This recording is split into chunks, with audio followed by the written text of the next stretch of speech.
தேவன் படைத்த சக்தி வாய்ந்த 6 தேவதூதர்கள். 6ஆம் இடத்தில் ரஃபேல், குணமளிக்கும் தேவதூதர். அவர் அஸ்மோடியஸ் என்ற அரக்கனை வீழ்த்தி உடல் மற்றும் ஆன்மாவை மீட்டவர்.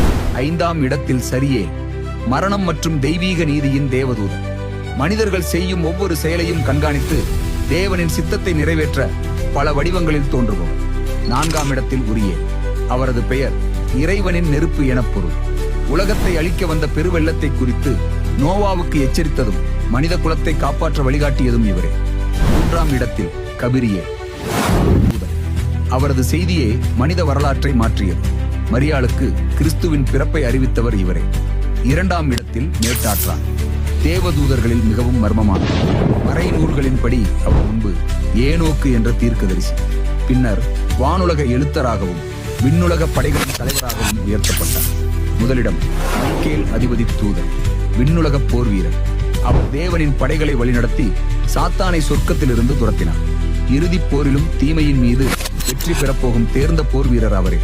நீங்கள் இன்னும் தேவனின் தேவதூதர்கள் நம்மை காக்கவும் நமக்காக போராடவும் இருக்கிறார்கள் என்று நம்பினால், இறைவனின் தூதர்கள் என்னை காக்கிறார்கள் என்று கருத்தில் எழுதுங்கள்.